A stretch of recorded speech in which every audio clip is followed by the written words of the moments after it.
These are the 10 hardest fantasy books that you'll ever read, including one that it's praised by Tolkien, other that it said you need a dictionary in order to understand what it's been talking about. One needs actual physical effort in order to read it. Another that will get stories within stories, footnotes that are endless, and all in all, stories that will challenge you. And me, because I decided to read the first 50 pages of each book to see if those books are actually that hard. For a story to be labeled as complex, it has a subjective element on it. It will always depend on how many other stories you've read, your level of expertise, what you like in your prose, your writing style, the level of complexity that you like on your stories. But these stories are complex to me, and I guess most of these stories will also be complex for you, because usually the writing style or the amount of characters that you need to follow are on the "this is insane" level. The first book that we'll see in this list, it was released by the same moment that Tolkien released Lord of the Rings, and its author was praised by Tolkien like this: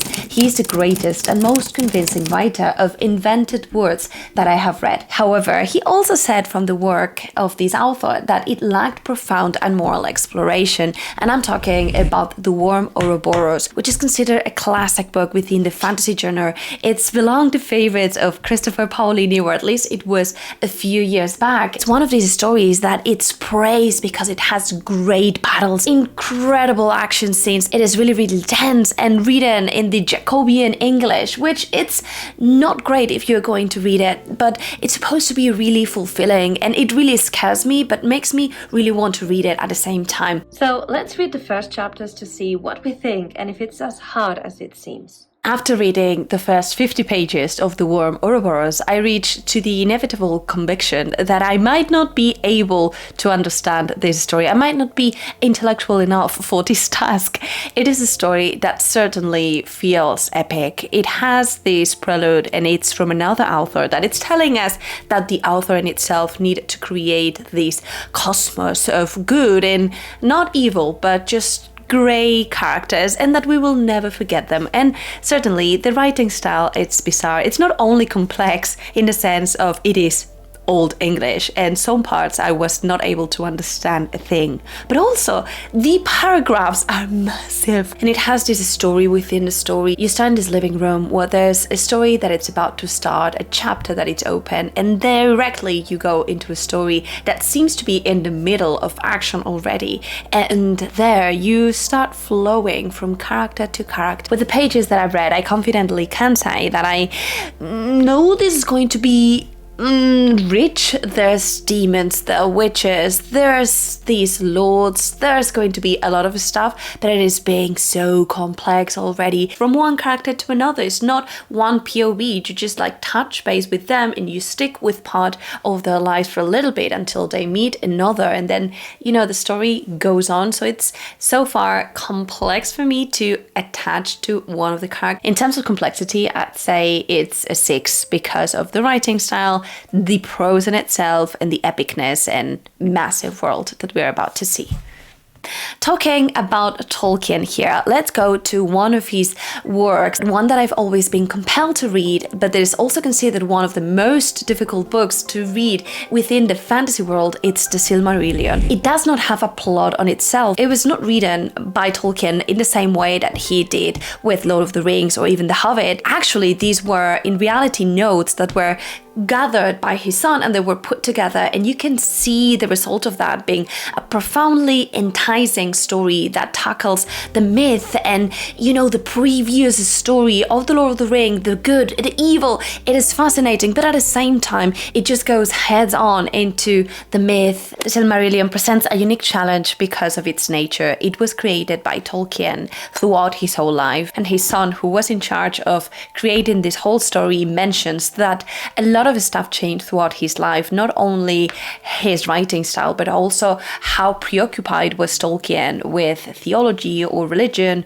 versus the mythology. So the story changed, and it is very difficult to find coherence with Silmarillion and Lord of the Rings, which just it also is making this story even more interesting for me. But the thing that really, I think, levels this to I think a 7 in terms of complexity is that out of the 367 pages that this pocket version has, almost 100. It's one genealogy, also an epigraph on how to pronounce the names. We have like a lot of stuff going on. Also, this book feels so far as if you're in class and someone is telling you a story of what happened in Middle-earth, and it is fascinating, but it's also very hard to keep track. Jumping into a modern story by an author that has crafted one of my favorite standalones of all time, we have another standalone that has been praised because it is beautiful, but at the same time it is so complex that you will take ages to read it. It's that book that is on the chunkier side. It's a chunky boy with around 1,000 pages, and it talks about the power of magic. Magic did not exist. Magic exists. Magic exists. Magic exists. Magic exists. Oh. Magic was a thing that happened in England before, but it does not exist anymore. And we have this story of these different kind of magicians that are trying to bring it back. And the idea of this story and why it is so complex is because it is long. It has intricate sentences, and it really has this 19th century writing style with lots of footnotes and stories within stories, which make the story very complex to keep following. But it's supposed to be really, really rewarding. I read Piranesi, and although it also had a somewhat weird writing style, because that one is told from the perspective of this character that is writing everything as if this were an analysis, in an observation, and it is more almost scientific. I trust that that weirdness is going to be translated into this story vastly different. It's supposed to be reminiscent of this Jane Austen writing style, and I want to read it, but at the same time I know it is going to be so hard to me. Jonathan Strange and Mr. Norrel, it's quite a different book, but I don't believe it is hard or super hard. I understand it is on the longer side, and it does have a lot of footnotes, but from the first 20-30 pages that I've read, I'm utterly in love with the story so far. I feel that Susanna Clarke has already made something with me, and I will love her regardless, but this story, it almost feels as if you don't want to read the footnotes, you can skip them, and therefore the complexity of the story will be really, really reduced. So I'm giving it in the scale of how complex this story feels, like a 4, a 3. I understand it is on the slower side, and it is, yes, perhaps a little bit intricate, but it feels wonderful. It feels the prose, it's very, not easy but straightforward to follow. We don't have that jump of different characters and that flowing of going through one character to another, losing perspective. We don't have as many characters involved so far, at least. And yes, this is a story that I will keep reading. It just feels like it's going to be a 5-star read for me. Perhaps it will take me a long time to finish because I want to savor it. It is reminding me a little bit to Babel by Erf Kwang, but it feels less dry even, so I'm charmed. We continue with a story that has a challenging narrative and reliable narrator. Everything seems to be very messy and chaotic, but still I really want to read it because it's not only considered a classic, but also it's one of the favorite stories of Neil Gaiman, which is one of my favorite authors, which makes it like I want to read it even more, and that is The Book of the New Sun by Gene Wolfe. This author is really controversial, and I guess that all of his works are considered in the pretty complex, hard spectrum because of how he writes these stories. This one in particular is compounded of these 4 books, which is a little bit of trick in here that Neil Gaiman made, but he said that this is the best science fiction novel of the last century. And man, I really want to tackle this. I know it's going to be confusing, that it's going to be asking a lot out of me, but I also want to read this story that seems to have made such an impactful ripple in the story of fantasy and science fiction. It's deeply polarizing, and I really want to know where I'm going to be falling. The Book of the New Sun presents certainly a challenge.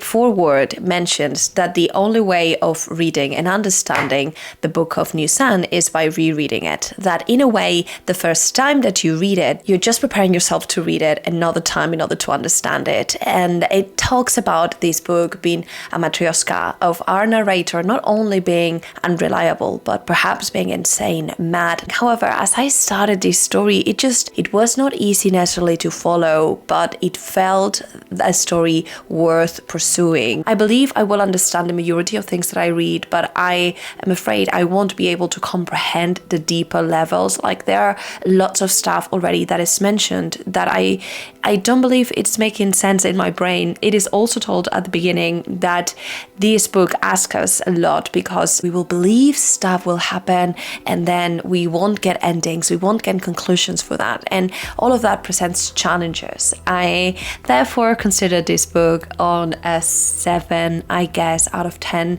It feels that it is going to be hard, but it does not feel at the moment as a writing style that feels incredibly difficult to read, as in the prose is ancient English or Old English, and I cannot understand that. I really would like to continue with this one. Next, we will go to a story that has multiple stories within a story. It has flashbacks, and it's a story that was never meant to be read. It was meant to be listened, and that is the Odyssey by Homer. This story, it's made by 12,000 lines of poems, and there are 3 elements that really made me want to read this story. First, the fact that it was composed before the Greek alphabet actually appeared in the 8th century BCE, but that nonetheless we're able to read that story, that it was shared so long ago, really blows my mind. The second one, this is a story that my father has been obsessed with since I was a child, and he actually collects different versions of the Odyssey. It feels so complex. I started it and dropped it multiple times. Each chapter, it's a story in itself that deserves a book. How we fight giants, sirens, Circe, the first witch, all of these is making it fantastic. And what eventually is making me really want to pick this one up is that it has now been turned into a musical that I'm absolutely obsessed. I will link everything down below in the description, but knowing this story and you from the listener perspective, it's really making me want to read this story, and I'm obsessed with this. I know it's going to be difficult, not only because of this time travel, these different lines, but also because the sheer epicness. But I cannot avoid reading something that is as impactful to a story. The Odyssey has presented a unique challenge. I'm having a little bit of help because I picked one of these versions that is commented. So we have the verse, and then we have kind of like the note of what is supposed to be happening, which I guess is cheating a little bit, but it feels wonderful to understand and to be able to follow this story and to have these extra pieces of context. So just for that, I am giving this, like a 5. It still feels old, and it still feels that it blows my mind whatever I'm reading, and it is epic, and it has this story within a story, but it's so mesmerizing. I want to keep reading, and I perhaps will keep doing so. And continuing, we have a story that profoundly marked me, not only because I lived in the city in which this author lived, and it is, it is almost praised as a god there, obviously not that much, but quite. This is the Divine Comedy by Dante. So complex because it takes you through different rings of scenery, and you will advance, and each has such tremendous and greedy and terrible scenes. I know it will make it for such a hard read for me. I started this story when I was living there, and I was like at the feet of his statue, and I was in awe about the different parts of how he was able to craft hell and also heaven. And I believe it has created such a deep impact, and how we are all understanding these different levels of what is good and what is evil. I just think it is a masterpiece that it is really challenging to read because of the sheer audacity of what it created. The commentary that it has to religion, it is savage at the same time, and the fact that it was written in Italian and not in Latin so that everyone could understand what it was told at the moment. I think it's brilliant, and it deserves our time. The Divine Comedy, a story that I've started and DNF'd multiple times, and I fear this is going to be another one. I'm not able to understand a thing. I know this is supposed to be hard to get and beautiful and inspiring, and it is. It feels like it is, but I feel so retarded. Like, just this passage. 119 people have noted this passage, and I don't even understand what it says. From which such copious floods of eloquence have issued? I with front abash replied. I mean, I think I understand. But like, why is this something to highlight? Like, what am I missing?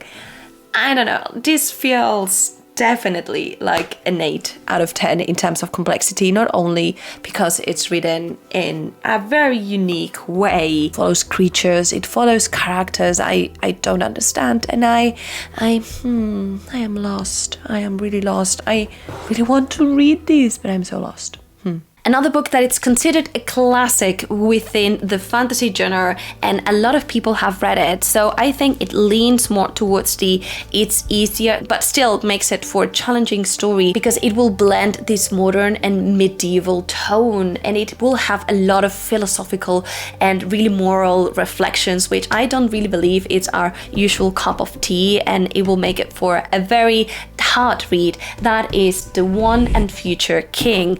This is a Arthurian retelling, and it's considered a classic, and it is so for a reason. However, I'm really scared of picking this one up because I know and love Arthur, but I'm always scared of reading these retellings, going into that historical side. Sometimes it really compels me, but other times it really scares me. And although it was bar raising at the moment it was published, I reckon right now of the blend of having all of those reflections of who is good, who is bad, and embedding those in the same story and the same action scenes, it's difficult. You're going to be taking out from the story, make you reflect about what should you do, what are the tough decisions. And I know I want to read this, but I also know it will get me down the rabbit hole of ethics and of morals, and I'm not sure that's something that is usually straightforward when I'm reading my fantasy stories. The Once and Future King, it's bizarre because it blends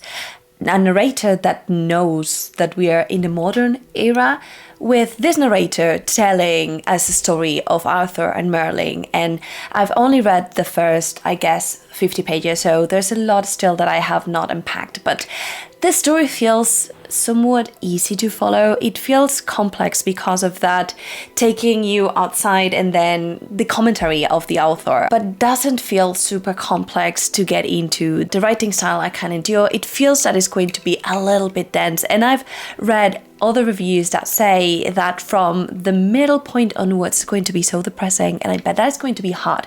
So I guess the point of this book is that it's hard to keep your attention on this book and just to continue reading it, as you know, you have these moments in which you're taking outside of the proper story, but it feels like it can be done. A story that blends horror with fantasy, and that it's considered so terrifying that people don't even want this book anymore in their houses. It's The House of Leaves. This story, it's complex, not only because it has this blend of genres, which always takes a lot of the reader. It bends your mind a little bit. You need to take elements from these different sides, but also because of the structure that it has. It's supposed to be really rewarding once that you read it, but it definitely needs physical effort. Parts are written in Braille. You will need to go back and forth because it has a lot of footnotes, which most of the books that we've seen in this list has. So it's not that unique, but it has parts that it actually will need you to turn the book, in different moments, in different positions in order to understand. It can also be read in a different order. All of that makes this story perfect for rereads, but at the same time, it's so mind-blowing that a story is like that, and I am really compelled about this unique format. I guess this is one of those books that can be labeled hard, not only for me and based on how experienced I am or not with fantasy or horror, but also because the proper writing style, the prose, it is complex, and the structure will make for a story to be really challenging for the reader. House of Leaves, it's like a horror movie that you're watching and you're reading it and you're slowly getting into the rabbit hole of madness. It feels complex. It is hard. There's these massive footnotes, like pages long footnotes, in which you follow one of the characters talking about another story that seems that it's not related, but I still feel the momentum that it will create. I haven't reached any part that really needs me to actually change, the footnotes, the annotations that are at the different pages or the different parts of the page. So I'm safe yet, but I know that will happen, and this book promises madness. So definitely on the more challenging side of this core. Next, we have a story that it said that you will need a dictionary in order to understand most of the words that you read, but that on the good side, it will really enrich your vocabulary, which is really, really scary. But it's one of the favorite books of Ursula K. Le Guin. It was praised by the literary critic Harold Bloom as one of the best fantasy novels of the 20th century, at the level of Tolkien and C. Lewis. And this is supposed to be so epic, so enticing, but at the same time, I'm really, really scared of having a story that will make me stop each time that I read in order to understand, especially because English is not my first language, but I am really head on only reading English. So I guess this is going to be extra complicated for me. But if you read this one and loved it, please let me know down below so that I can also know that. Gormenghast. I'm not sure if my brain is slowly melting and I'm not understanding a thing because of this challenge, but I did read pages. I'm not so sure that I understood what I read. I know this is a blend of this gothic story where you are following these characters that live in this castle, and they are greedy and they are dark, and they follow these rituals, and I know that's what I'm supposed to be reading, but yes, it is true that I do need a dictionary in order to really understand what I am picking up, and the story does not seem to follow a plot, and it is really descriptive. I am giving these, a 7, an 8 out of complexity. I'm not sure if my brain is decaying, and it is me, the one that is not understanding. It is gothic, and I adore Poe. So I was really hopeful, and we are concluding this list with a story that it's considered one of the most epic fantasy stories of all time, but it is complex not only because it just has a lot of books, which means a lot of pages, a lot of words, but also a lot of characters. It is multi-layered, and there's going to be a lot of stuff that you will need to keep track on this massive land. However, it's not only considered by most of the booktubers that I really respect and admire as one of the favorite series of all time, but also Sanderson, which is my favorite author, a while back mentioned that this story, it's what you need to read if you want to be updated with what is hot in the fantasy genre. And I haven't read it, and that is Malazan, the Book of the Fallen.